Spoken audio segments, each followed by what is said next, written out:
आज के इस वीडियो लेक्चर में हम chapter number 6 population in India, ये चैप्टर का एक्सप्लेनेशन मैंने अभी तक आप लोगों के लिए अपलोड नहीं किया, लेकिन उससे पहले मैं आप लोगों के लिए इस एक्सरसाइज का वीडियो अपलोड कर देती हूँ ताकि एटलीस्ट आप अपने है ना, अगर आपके कॉलेज में असेसमेंट टेस्ट वगैरह हो रहे हैं तो उसके लिए आपको हेल्प मिल जाए। इसके लिए क्वेश्चन नंबर 1 यहाँ पे चूज द करेक्ट ऑल्टरनेटिव दिया हुआ है। तो माय डियर स्टूडेंट्स, ये मैं एक्सप्लेन करने से पहले आपसे रिक्वेस्ट करूंगी कि अगर अभी तक आपने चैनल को सब्सक्राइब नहीं किया तो चैनल को सब्सक्राइब कीजिए एंड बेल आइकन को प्रेस कीजिए ताकि आपको लेटेस्ट वीडियो के नोटिफिकेशंस मिलते रहे। एंड वीडियो को लाइक एंड शेयर जरूर से कीजिएगा। तो यहाँ पे क्वेश्चन नंबर 1 में चूज करना है आपको करेक्ट ऑल्टरनेटिव। तो stages of theory of demographic transition. तो डेमोग्राफिक ट्रांजिशन मतलब क्या, यहाँ पर आपको डेमोग्राफिक मतलब है ना पॉपुलेशन को लेकर, पब्लिक को लेकर। तो यहाँ पर high birth rate and high death rate, then high birth rate and low death rate, and जो सी ऑप्शन है low birth rate and low death rate, ये तीनों के तीनों जो है वो थियरी ऑफ डेमोग्राफिक ट्रांजिशन है। ये थियरी ऑफ डेमोग्राफिक ट्रांजिशन के अंदर में आता है। जब आप टेक्स्ट बुक को रीड करोगे तो यहाँ पे स्टेजेस ऑफ डेमोग्राफिक ट्रांजिशन के अंडर में फर्स्ट स्टेज में लो ग्रोथ ऑफ पॉपुलेशन है, सेकेंड स्टेज में हाई ग्रोथ ऑफ पॉपुलेशन है, एंड थर्ड स्टेज है जहां पर लो और स्टेबल पॉपुलेशन है। तो उसी का ये पार्ट है थियरी ऑफ डेमोग्राफिक ट्रांजिशन का। तो यहाँ पे जो ए बी एंड सी है वो करेक्ट ऑप्शन है, तो आपको जो करेक्ट ऑप्शन लिखना है, ऑल्टरनेटिव जो सिलेक्ट करना है वो ए बी एंड सी आएगा।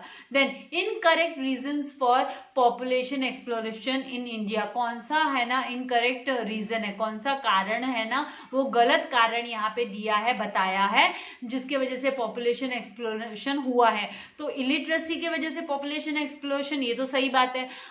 यूनिवर्सलाइजेशन ऑफ मैरिज मतलब कंपल्सरी मैरिज, इसके वजह से पॉपुलेशन एक्सप्लोरेशन मतलब बहुत ज्यादा पॉपुलेशन बढ़ जाना।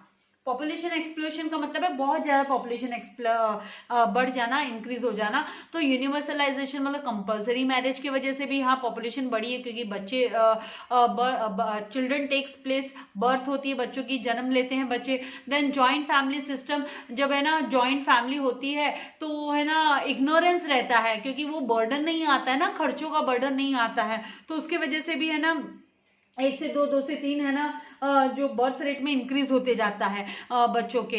तो यहाँ पे उसकी वजह से पॉपुलेशन एक्सप्लोशन हुआ है।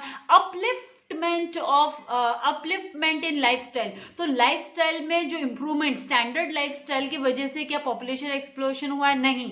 जब स्टैंडर्ड लाइफस्टाइल का बोध आता है, अवेयरनेस जब लोगों में आती है, तो उसकी वजह से है ना पॉपुलेशन एक्सप्लोशन ही हुआ है, उल्टा है ना बर्थ रेट कंट्रोल में आई है। लोग एक 1 चाइल्ड पॉलिसी पे आ गए हैं, 1 चाइल्ड और मैक्सिमम 2 चाइल्ड। अब पहले के जैसे 4 बच्चे 5 बच्चे 6 बच्चे वाली यहाँ पे पॉलिसी नहीं है हमारे कंट्री में भी। वी आर इंडियंस राइट, तो हमारे इंडिया में भी यहाँ पे अभी पॉलिसी जो फॉलो होती है या तो इधर 1 चाइल्ड और मैक्सिमम अगर किसी को ऐसे है तो कंप्लीट फैमिली के हिसाब से भाई 2 चिल्ड्रन वाली एक्सपेक्टेशंस की, भाई 1 ब्रदर 1 सिस्टर वाली, तो है ना मैक्सिमम 2। तो है ना लाइफस्टाइल अपलिफ्टमेंट, स्टैंडर्ड लाइफस्टाइल की वजह से नहीं पॉपुलेशन एक्सप्लोशन हुआ है।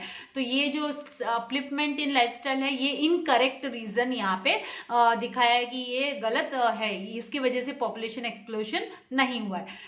नाउ नेक्स्ट यहाँ पे जो थर्ड है यहाँ पे दिया हुआ remedies undertaken to check population explosion. Population explosion जो बढ़ती हुई आबादी को चेक करने के लिए कौन से मेजर्स फॉलो किए गए, कौन से रेमेडीज लिए गए? तो टू प्रोवाइड एम्प्लॉयमेंट, एक तो है ना एम्प्लॉयमेंट प्रोवाइड करना ताकि है ना वो जो अनएम्प्लॉयड रहते हैं तो उनका जो मेंटलिटी है, इलिटरेसी है, उसकी वजह से फिर बर्थ रेट ज़्यादा होती है। Then to improve women's quality of life, women को भी है ना एजुकेट करना इस मामले में, जो बच्चों के जन्म को लेकर इन्फेंट उसके लेकर भी वुमेन को भी है ना अवेयर करना, वुमेन को भी एजुकेशन देना। तो वुमेन क्वालिटी ऑफ लाइफ में इम्प्रूवमेंट है, वो एक रेमेडी अंडरटेक की गई है to check the population explosion. And then third है national population policy. National population policy के तहत है ना मतलब यहाँ पर है ना बहुत सारे स्टेप्स लिए गए कि फ्री एंड कंपलसरी एजुकेशन के through, then reduce infant mortality वगैरह। यहाँ पे है ना आप अभी चैप्टर को रीड करोगे तो आपको पता चल जाएगा कि रिड्यूस मैटरनल मोर्टेलिटी रेट, और ये सब है ना फॉलो किए गए हैं एनपीपी के तहत, नेशनल पॉपुलेशन पॉलिसी। तो ये नेशनल पॉपुलेशन पॉलिसी भी एक रेमेडी है जो फॉलो की गई है, मेजर फॉलो किया गया है to check the population explosion. Remedy and major one and the same है। Then fourth one disaster management. तो यहाँ पे डिजास्टर मैनेजमेंट की तो बात ही कहाँ पे आ रही है, डिजास्टर मैनेजमेंट की तो यहाँ पे मेजर्स के अंडर में नहीं आता है, तो चेक द मेजर नहीं है। डिजास्टर मैनेजमेंट तो causes of low death rate के अंडर में आता है ये पॉइंट। डिजास्टर मैनेजमेंट ये पॉइंट है ना causes of low death rate के अंडर में आता है, ये है ना रेमेडीज के अंडर में नहीं आता है ये पॉइंट। जब आप टेक्स्ट बुक में पॉइंट्स देखोगे तो आपको पता चलेगा ये मेजर्स, ये रेमेडीज का मतलब मेजर्स एंड रेमेडीज के अंडर में नहीं आता है ये। तो ये जो डिजास्टर मैनेजमेंट ये हमको सिलेक्ट नहीं करना है। हम क्या क्या सिलेक्ट करने वाले, to provide employment, to improve women's quality of life and national population policy. तीनों के तीनों पॉइंट है जो है ना रेमेडीज है, मेजर्स है, which are undertaken by the government to check the population explosion. तो आपका जो करेक्ट ऑप्शन होगा A, B and C. Now choose the correct option, सही ऑप्शन चूज करने के लिए बोला गया। तो यहाँ पे देखिए year of great divide. Dear students, जब आप है ना ये जो इसका यहाँ पे birth rate and death rate का टेबल दिया हुआ है आप लोगों को, पॉपुलेशन वाला टेबल दिया गया है, तो उसमें जब आप देखेंगे तो ये जो ईयर ऑफ ग्रेट डिवाइड है, मतलब आप जब पॉइंट्स रीड करेंगे, trends in population growth, population growth का जो ट्रेंड है इन इंडिया, वो जब आप स्टडी करेंगे तो इसमें ना 1911 से लेके 1921 उसमें ना नेगेटिव, मतलब उसमें ना फॉल आया, there is a fall in the birth rate, जो है ना ग्रोथ, पॉपुलेशन की ग्रोथ रेट है उसमें फॉल आया है, नेगेटिव आया है। तो ये जो है ना यहाँ पर जो 1921 है वो यहाँ पर ईयर ऑफ, यहाँ पे 1921 जो है वो ईयर ऑफ ग्रेट डिवाइड करके उसको जाना जाता है with by the name of great divide. Year of great divide इसको कमीशन, जो सेंसस कमिश्नर ऑफ इंडिया है, उन्होंने 1921 को ईयर ऑफ ग्रेट डिवाइड करके नाम दिया है 1921 को, क्योंकि 1921 में है ना नेगेटिव ग्रोथ रेट है ना रिकॉर्ड हुई थी। एवरेज एनुअल ग्रोथ रेट है जो पॉपुलेशन की वो नेगेटिव रिकॉर्ड हुई थी।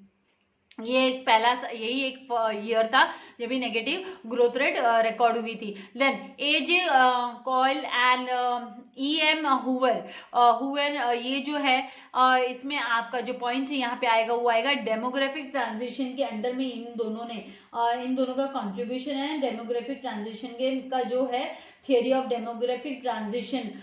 It is given by the यहाँ पे एजे कॉयले एंड EM हुवर ने ये कॉन्सेप्ट दिया है किसका, थियोरी ऑफ डेमोग्राफिक ट्रांजिशन का। तो यहाँ पे डेमोग्राफिक ट्रांजिशन इसके साथ मैच होता है। देन सोशल रिफॉर्म्स ये किसके थ्रू स्प्रेड होगा, तो ये स्प्रेड ऑफ एजुकेशन है, एजुकेशन की बढ़ती हुई एजुकेशन की अवेयरनेस की वजह से ये सोशल रिफॉर्म्स आया है all over the world. Then national population policy 2000, तो इसमें स्टेबल पॉपुलेशन करने के लिए, पॉपुलेशन को स्टेबल लाने के लिए, स्टेबिलिटी लाने के लिए पॉपुलेशन में टिल 2045 तक स्टेबिलिटी लाने के लिए, स्टेबल करने के लिए, मतलब थर्ड स्टेज ऑफ ट्रांजिशन लाने के लिए यहाँ पे नेशनल पॉपुलेशन पॉलिसी 2000 का ये प्लान है, इनका ये पॉलिसी है कि ये पॉलिसी के अंडर में इम्प्रूव करने के लिए, quality of population and population को कंट्रोल करने के लिए ये पॉलिसी लाई गई है।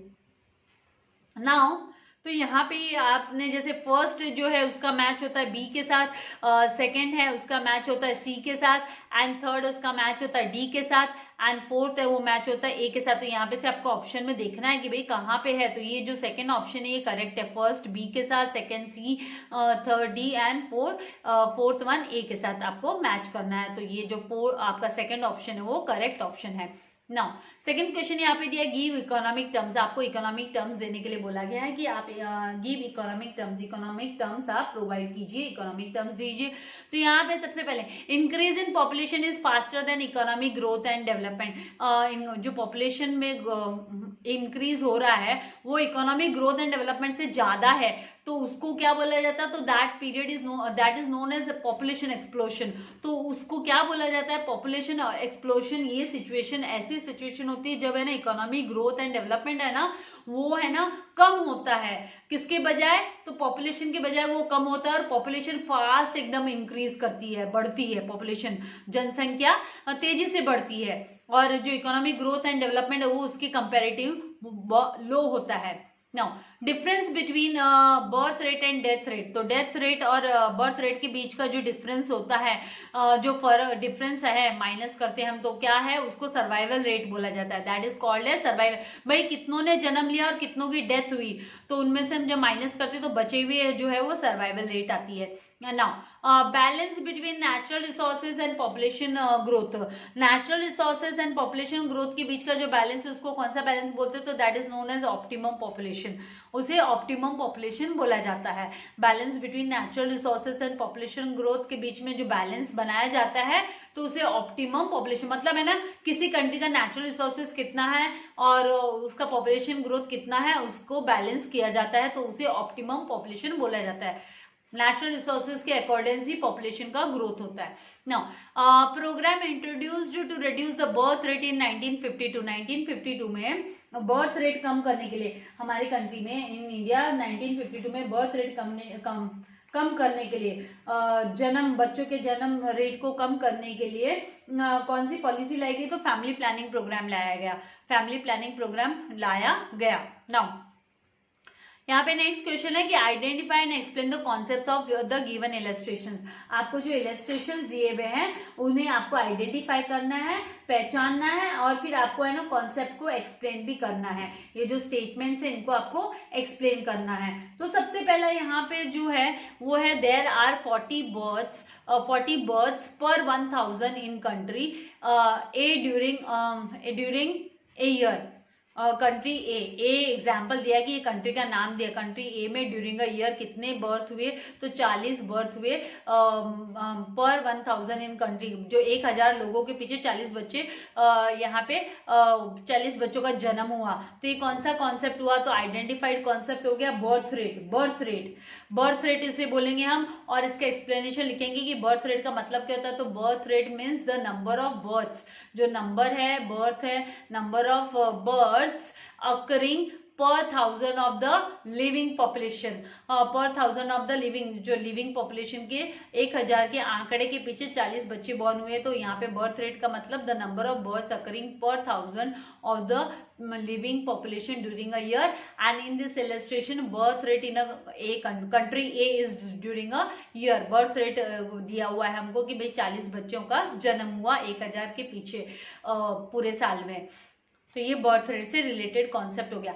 Now second, in Mumbai city public transport service is largely affected, बहुत अफेक्टेड हुआ है, किसकी वजह से, ड्यू टू ग्रोइंग पॉपुलेशन, बढ़ती हुई आबादी की वजह से। आबादी बोलते हैं ना हम, जनसंख्या, आबादी, तो बढ़ती हुई आबादी की वजह से पब्लिक ट्रांसपोर्ट है ना बहुत इफेक्ट हुआ है, मतलब बहुत क्राउडेड हो गया है ना। तो यहाँ पे ये जो है ना आइडेंटिफाइड कॉन्सेप्ट में हम लिखेंगे पॉपुलेशन एक्सप्लोशन, क्योंकि इकोनॉमिक ग्रोथ एंड डेवलपमेंट कम है, इसका मतलब तभी तो प्रॉब्लम एराइज होती है। तो यहाँ पे पॉपुलेशन एक्सप्लोशन, और आपको एक्सप्लेनेशन में लिखना है कि पॉपुलेशन एक्सप्लोशन ये क्या है, इज अ सिचुएशन, ये सिचुएशन है where the growth of population is faster than the growth and development of the economy. Economy की ग्रोथ एंड डेवलपमेंट से है ना पॉपुलेशन की ग्रोथ ज्यादा है, फास्टर है। तो in Mumbai city population growth is faster than the public transport service, इसका मतलब पब्लिक ट्रांसपोर्ट सर्विस से ज्यादा वहां की जनसंख्या ज्यादा है मुंबई में। Thus this illustration relates to the concept of population explosion. इसके लिए ये जो इलस्ट्रेशन है किससे रिलेट करता है, तो पॉपुलेशन एक्सप्लोशन से रिलेट करता है, उससे ये रिलेटेड है concept. Now in country B, country का नाम बी बोला है यहाँ पे, in country B there are 15 deaths, 15 death हो रही है टेकिंग प्लेस, 15 एक्सपायर हो रहे हैं, 15 लोग मर रहे हैं, कितने के पीछे, 1000 के पीछे ड्यूरिंग अ ईयर, मतलब हर एक पर 1000 के पीछे 15 की डेथ हो रही है। तो यहाँ पे जो डेथ हो रही है मतलब डेथ रेट, ये डेथ रेट से रिलेटेड है, तो हम आइडेंटिफाइड कॉन्सेप्ट है वो लिखेंगे डेथ रेट है, एंड एक्सप्लेनेशन, इसका जो एक्सप्लेनेशन है कॉन्सेप्ट का उसमें हम लिखेंगे कि the number of deaths are 1000 of the living population during a year is called death rate, तो उसको डेथ रेट बोलेंगे। And it is also called mortality rate, इसे मोर्टिलिटी रेट भी बोला जाता है। एंड इन दिस इलस्ट्रेशन, इस illustration में death rate of country B की जो डेथ रेट है इज 15 पर 1000, 15 पर 1000 है। हर 1000 के पीछे 15 जन के एक्सपायर हो रहे हैं। Hence this illustration relates to the concept of death rate. तो ये जो इलस्ट्रेशन है वो किससे रिलेट करता है? डेथ रेट से रिलेट करता है।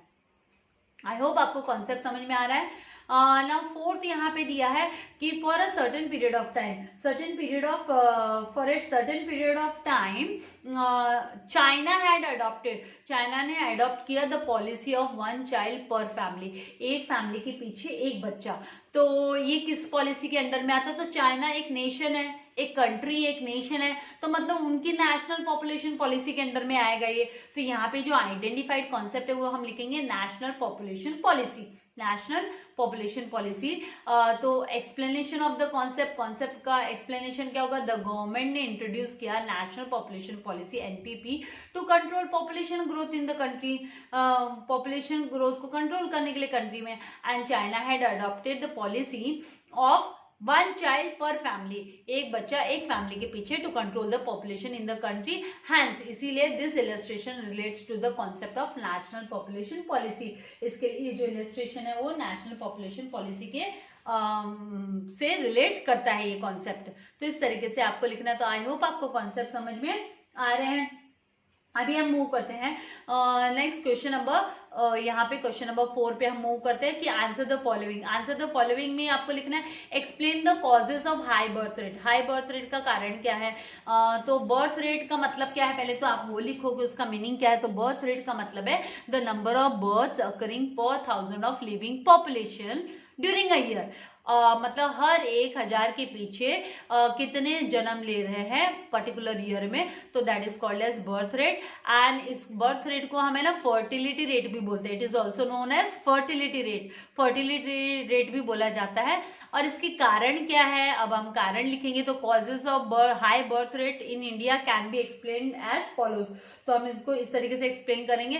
पहला पॉइंट जो है वो इलिटरेसी की वजह से, असाक्षरता, पढ़े लिखे नहीं है। तो यहाँ पे द परसेंटेज ऑफ इलिटरेट्स, हमारी जो कंट्री में परसेंटेज जो इलिटरेट असाक्षर लोगों का जो रेशियो है वो ज्यादा है, हाई है रीजनेबली।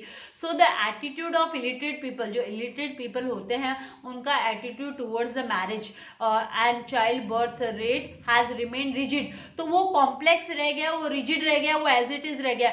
तो क्या हो गया? बच्चे तो भगवान की देन है। हाँ, ये जो कॉन्सेप्ट है यार, ये मैरिज तो कंपलसरी है, तो ये कॉन्सेप्ट है, इसके वजह से है ना बर्थ रेट और अर्ली एज में शादी कर देना, तो ये सब है ना इसके रीजंस है। And low level of literacy होने की वजह से, कम लिटरेसी रेट कम होने की वजह से फीमेल्स के अंदर, क्योंकि है ना लड़कियों को पढ़ाया नहीं जाता था पहले, फीमेल्स को आज भी जहाँ जिनकी फैमिली में ज़्यादा एजुकेशन नहीं है वहाँ पे फीमेल को पहले एजुकेशन बंद होती है। तो फीमेल इज ऑल्सो रिस्पॉन्सिबल, इसकी वजह से फिर फीमेल भी रिस्पॉन्सिबल है हाई बर्थ रेट के लिए, क्योंकि वो अवेयरनेस नहीं रहती है उनमें। Then second point, universalization of marriage, compulsory marriage. तो इन इंडिया में तो एकदम कंपल्सरी है कि marriage is considered as both religious and social obligations है, इसका महत्व है। हमारे रिलीजन में भी महत्व और सोसाइटी में भी ये कंपल्सरी कि भाई हाँ a person should get married.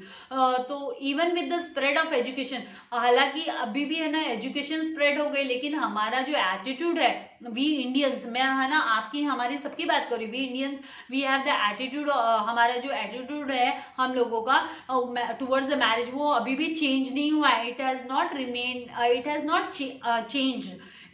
Change, वो अनचेंज्ड ही है। इसकी वजह से भी जो है ना पॉपुलेशन है वो इंक्रीज हो रही है, बर्थ रेट हाई है। देन एज ऑफ मैरिज, अभी एज ऑफ जो मैरिज की एज है इंडिया में, legal age of marriage is relatively lower. वो अदर कंट्री से हम कंपेयर करेंगे तो हमारे यहाँ की एज रेट है ना जो एज की मैरिज की जो एज है वो है ना लो ही है।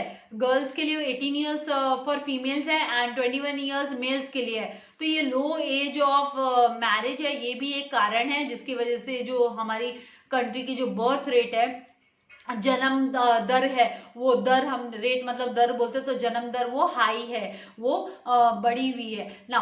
Fourth, preference for male child. अब दूसरी बात, हमारे इंडिया में कैसे हैं, मैं भी इंडियन हूँ, देखो there is no harm and मतलब कि हाँ, हम सबकी सोच ये है कि भैया ना एक मेल चाइल्ड तो होना चाहिए, every parent have a will, हर एक है ना माँ बाप की इच्छा होती है कि भैया ना लड़का एक हो, क्यों, क्योंकि बुढ़ापे में लड़का है ना बुढ़ापे का सहारा बनेगा। तो वो एटीट्यूड की वजह से है ना कभी कभी क्या होता है, 2-3 बच्चों के बाद भी जब है ना लड़का नहीं होता है तो they keep on continue to have male child के एक्सपेक्टेशन से वो they continue to have children. तो इसीलिए many Indian parents are opting to continue having children until they have a son, जब तक उनको लड़का नहीं हो जाता है, बेटा नहीं हो जाता है, और डिजायर्ड नंबर ऑफ सन्स, या फिर किसी को 2-3 बेटों की इच्छा होती है, तो वो उसकी वजह से ये जो है ना बर्थ रेट है वो इंक्रीज है। तो इसको क्या बोला जाता है, इस पर्टिकुलर कॉन्सेप्ट को हम बोलते हैं, this is known as son meta preference, son meta preference. किसी को भी देखो ना डॉटर मेटा प्रेफरेंस नहीं है, सन मेटा प्रेफरेंस है, सभी लड़का चाहते हैं ना।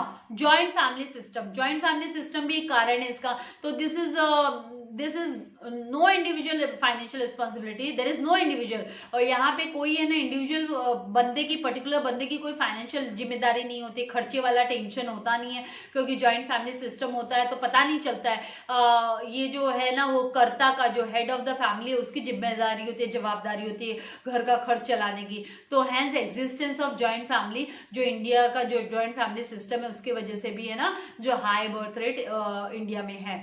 Then 6, dependence on agriculture. अभी एग्रीकल्चर पे हमारी कंट्री एग्रीकल्चरिस्ट कंट्री है, ज़्यादा से ज़्यादा खेती बाड़ी पे डिपेंडेंट है हमारे यहाँ पे लोग। तो यहाँ पे जो है ना खेती बाड़ी का काम करने के लिए मैन पावर चाहिए ना, हैंड्स चाहिए ना, मैन पावर चाहिए। तो Indian agriculture is driven by manpower. तो in India there is over dependence on agriculture, हम बहुत ही ज्यादा एग्रीकल्चर पर डिपेंडेंट है, इसीलिए more than number of children, ज्यादा है ना बच्चे होंगे तो वो खेती बाड़ी का काम करेंगे, पेरेंट्स को हेल्प करेंगे, खेती बाड़ी के फील्ड वर्क में हेल्प करेंगे, लेबर फोर्स मिल जाएगा ऑटोमेटिकली, इसके वजह से भी बच्चे ज्यादा हो जाते हैं।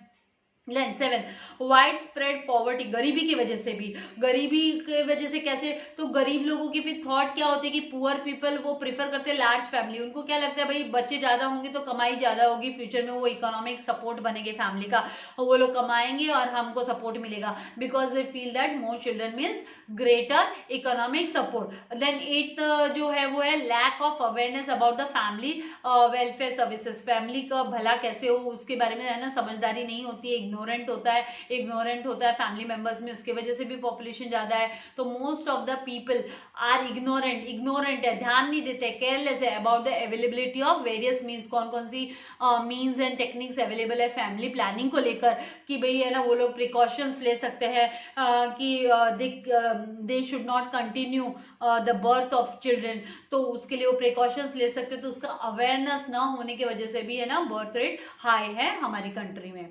Now moving to the second question, explain the causes, कारण क्या है लो डेथ रेट का, कारण क्या है, क्यों है ना डेथ रेट कम हो रही है कंपैरेटिव टू बर्थ रेट, ये कम क्यों है?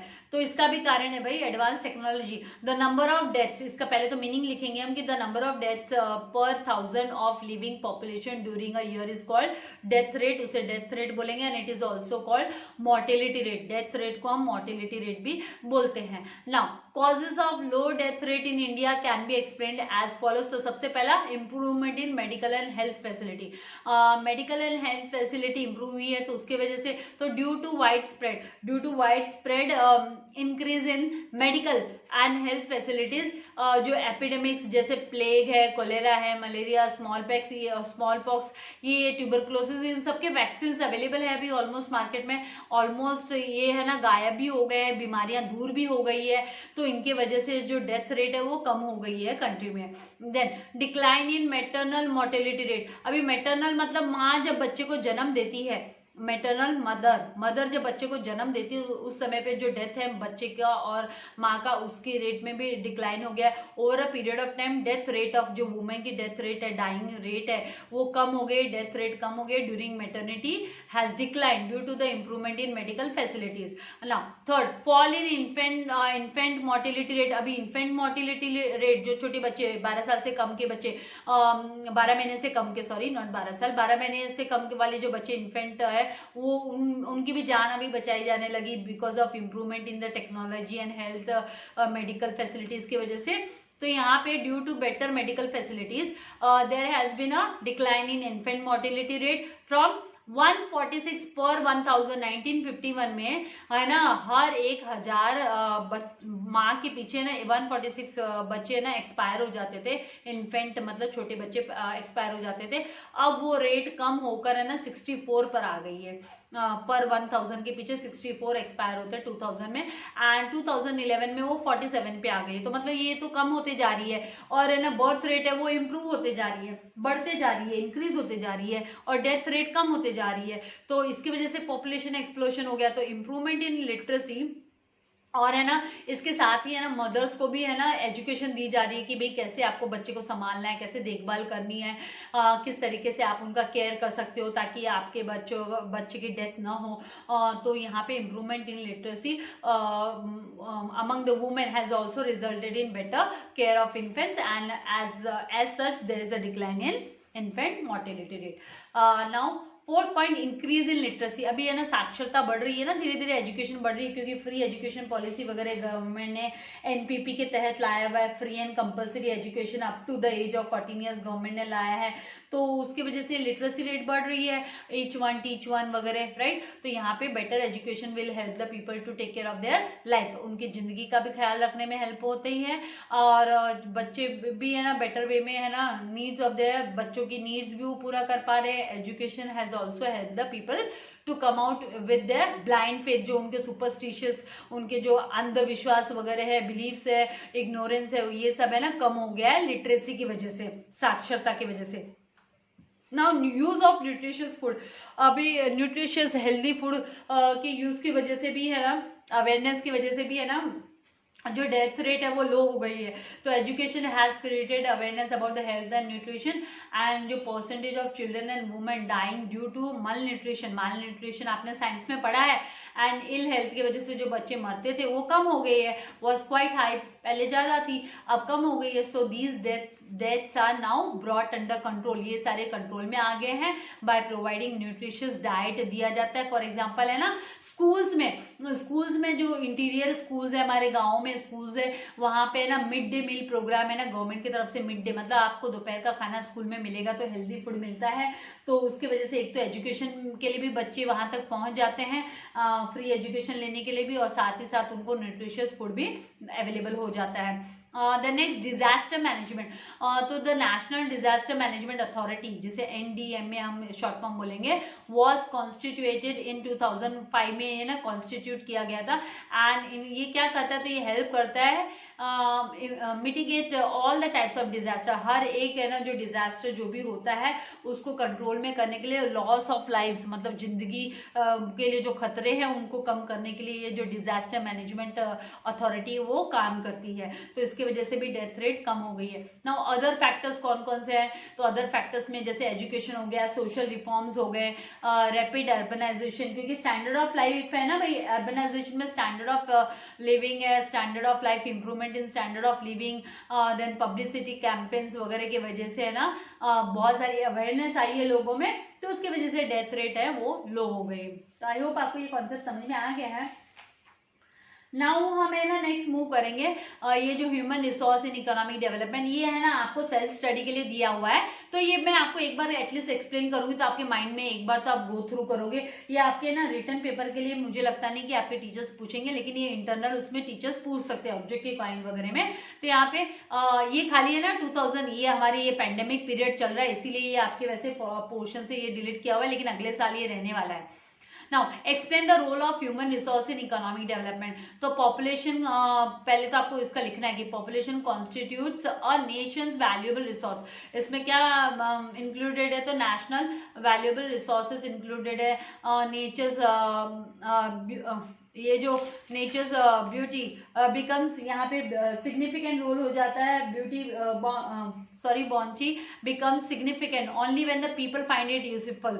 जब लोगों को ये यूजफुल लगेगा तभी ये इंपॉर्टेंट लगेगा, तभी इम्प्रूव होगी life, right. So it is people with their demands and abilities that turn into resources, जो कि है ना रिसोर्सेज में टर्न हो जाता है, कन्वर्ट हो जाता है, लोगों के ऊपर डिपेंड करता है। इसीलिए ह्यूमन रिसोर्स ये क्या है, ये अल्टीमेट रिसोर्स है। और हेल्दी, एजुकेटेड रहना, मोटिवेटेड पीपल डेवलप करते हैं रिसोर्सेज को एज पर देयर रिक्वायरमेंट्स, जैसे उनको जरूरत होती है उस तरीके से वो रिसोर्सेज को भी डेवलप करते हैं। एंड ह्यूमन डेवलपमेंट ये है ना, ये ऑफ जो भी लोग हैं उन सबकी चॉइस पे डिपेंड करते हैं, जैसे इकोनॉमिक हो गई, सोशल हो गया, कल्चरल और पॉलिटिकल चॉइस के हिसाब से ये मूव करता है। तो it is the enrichment of human life. तो ये एक तरीके से चार चांद लगा देता है हमारी जिंदगी को, हमारे मनुष्य के लाइफ को, which is the real wealth of the society, जो कि रियल वेल्थ है सोसाइटी की। तो यहाँ पे सबसे पहले role of human resources in economic development. Economic development में ह्यूमन रिसोर्सेज का रोल क्या है, इसका रोल क्या है, यही हमको लिखना है। तो यहाँ पे सबसे पहला रोल है ह्यूमन डेवलपमेंट। ये क्या है, इज एंड, ये एंड है, वाइल इकोनॉमिक, ये मतलब हमको यहाँ तक पहुंचना है, is an end, while economic growth है, ये मीन्स है, is a means to achieve, end मतलब वांट्स। ह्यूमन डेवलपमेंट ये क्या है, वांट है, रिक्वायरमेंट है। इकोनॉमिक ग्रोथ क्या है, इज अ मीन्स है to achieve the this end. तो ये जो वांट है, एंड यहाँ पे एंड का मतलब वांट को अचीव करने का जरिया है economic growth. So human condition should be improved, इसके लिए ह्यूमन की कंडीशंस को इम्प्रूव करना जरूरी है। Then second role, human development can contribute to reduction in civil disturbances. जो सोसाइटीज में जो सिविल डिस्टर्बेंसेज है, पॉलिटिकल इंस्टेबिलिटीज है, उन सबको रिड्यूस करने में, डिक्रीज करने में ये हेल्प करता है। And in a society and increased political stability, और पॉलिटिकल जो स्टेबिलिटी उसको ये बढ़ाता है, इंक्रीज करता है। इंस्टेबिलिटी को ये कम करता है, पॉलिटिकल स्टेबिलिटी को ये इंक्रीज करता है। देन ह्यूमन डेवलपमेंट ये है ना, is concern with widening not merely income choices. खाली इनकम चॉइसेस को बढ़ाने का ये जरिया नहीं है, उससे खाली रिलेटेड नहीं है ये, बल्कि है ना सारे के सारे जो human development economic, socially and cultural और पॉलिटिकल एस्पेक्ट्स है, उन सबको ये कवर करता है, ह्यूमन डेवलपमेंट कवर करता है। ब्रॉडर कॉन्सेप्ट है ये, इन शॉर्ट हम कह सकते हैं। Then human development, resource development ये कब अकर करता है, तो ये through provision of educational facilities के through. Educational facilities, increase in literacy rate, then specially among women के बीच में, tends to reduce the birth rate and infant mortality rate. तो बर्थ रेट को कम करना एंड मोर्टेलिटी रेट को यहाँ पे कम करना। मोर्टेलिटी रेट मतलब डेथ रेट को कम करने का, उसमें अवेयरनेस लाने का काम। And this contributes to population control, और साथ ही ये जो ह्यूमन डेवलपमेंट है पॉपुलेशन कंट्रोल में भी ये अपना योगदान देता है। Then human resource development contributes to the improvement in life expectancy. Life expectancy, कितने सालों तक एक आदमी की जो एक्सपेक्टेंसी, लाइफ एक्सपेक्टेंसी मतलब कब तक जिंदा रहेगा, वो रेट एंड लिटरेसी रेट को ये इम्प्रूव करता है। And this further improve the, और ये क्वालिटी ऑफ लाइफ को भी इम्प्रूव करता है। Now sixth, human resource development helps to bring about research and development. Research R&D को फाइंड आउट करना, रिसर्च करना, डेवलप करने में ह्यूमन रिसोर्स डेवलपमेंट हेल्प करता है। साथ ही ये मोटिवेट करता है रिसर्च करने के लिए एजुकेशनल इंस्टीट्यूशंस को, वेरियस एजुकेशनल इंस्टीट्यूशंस को, कि रिसर्च करो, फाइंड आउट करो कि कैसे ह्यूमन लाइफ की क्वालिटी इंप्रूव की जा सकती है। Then 7, human development leads to increase in human productivity. Human productivity को इंक्रीज करने में, that is investment in nutrition में इन्वेस्ट करो, हेल्थ एंड एजुकेशन, जिसकी वजह से हायर प्रोडक्टिविटी इंक्रीज हो। And then 8th concept of human development is universal by nature. ये है ना यूनिवर्सली एक्सेप्टेड कॉन्सेप्ट है। ये ऐसा नहीं है कि हमारी कंट्री इंडिया में ये यूनिवर्सली, क्योंकि देखो मनुष्य की जो लाइफ है, ह्यूमन लाइफ में इंप्रूवमेंट आना चाहिए, स्टैंडर्ड ऑफ लाइफ होनी चाहिए, डेवलपमेंट होना चाहिए, तो ये यूनिवर्सल है by nature and it applies to less developed as well as highly developed country. सभी जगह पे every country every country follows the human development, and in short human development embraces the entire society, पूरी की पूरी society को surround करता है, cover up करता है। तो आई होप आपको है ना क्वेश्चन नंबर 4 की तीनों भी क्वेश्चन आपको समझ में आ गए हैं। तो यहाँ तक आज की वीडियो में मैं आपको यहाँ तक एक्सप्लेन करूंगी। नेक्स्ट वीडियो में मैं आप लोग के लिए question number 5 and question number 6 का सोल्यूशन लेके आऊंगी। तो वीडियो को लाइक करना एंड शेयर करना मत भूलिएगा। Thank you very much. God bless you all dear students.